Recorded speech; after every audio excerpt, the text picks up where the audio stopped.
We have designed the FeverIQ, the end user facing part of FeverIQ, to be extremely easy to use and is available in English as well as in Spanish. And as I walk through this health check survey, you notice that it's actually quite simple. And that's the magic, because we have hidden all the complexity about the science that goes on behind the scenes. We don't need to burden the end user with complexity. It's like Apple. The user experience is very simple, easy to use, but behind the scenes, there's a lot of complexity going on to deliver that streamlined, polished user experience. So we begin, we also remind the end user that the answers they provide to this survey never leave their phone. So they don't need to worry about ever leaking any of their personal health information to anybody, because it's not going anywhere. What's special about FeverIQ is we are able to perform COVID risk assessment on encrypted data. So the end user's personal health information is always protected. And that also means you as a business or as a school, you never need to worry about ever leaking their personal health information, because guess what? You never have them in the first place. All right, let's get started. First of all, just a couple of questions about travel. These are often questions that are mandated by local jurisdiction as part of a check-in process as you walk into a facility. So these are not health-related questions. They are travel-related, and the administrator has the ability to tweak these questions to a certain extent. For example, instead of asking whether they have traveled outside of your state, you can ask whether they have traveled internationally. Next, we ask about pre-existing conditions from the end user. This is really to help them assess the level of personal risk if they were to get COVID. Again, this is health information, and it never goes anywhere. It stays on your phone. So in this case, I'm just going to say, no, I don't have any pre-existing conditions.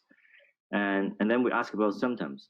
And notice we ask about not just you, but anyone in your family who might be exhibiting any of these symptoms as well. Because the reality is, if you are living with someone who already has COVID, chances are you would be infected as well. It's almost impossible to escape having COVID if someone in your household has COVID. But we want to make sure the user understands that they should only report symptoms that are not explained by any pre-existing condition. Right, so this is something new. If these are new symptoms that are showing up, then check them off. Right? Just simply tap to select, or if you made a mistake, just tap to unselect. I'm just going to say none for now. And then we ask if you or anyone in your household has taken a COVID test in the last 2 weeks. Now this is where the magic happens, using secure computation to calculate your risk. And now we tell you, oh, great, you're fine, you're green.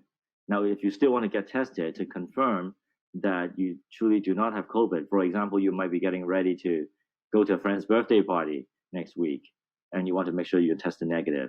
Or if you've just come back from a vacation, you're about to go back to work in a few days, and you want to make sure you're negative, you can still order a test from us to confirm your negative status.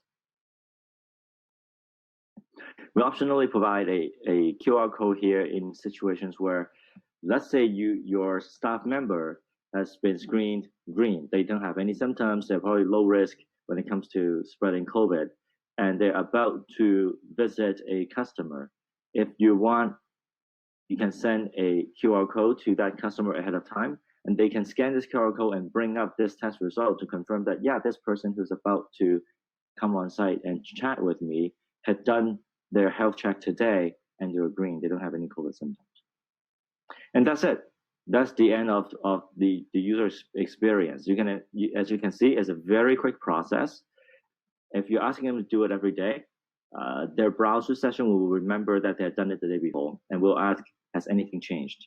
And if nothing's changed, then they don't even need to go through the survey again. They just tap, yeah, nothing's changed, no new symptoms, and they're done for the day.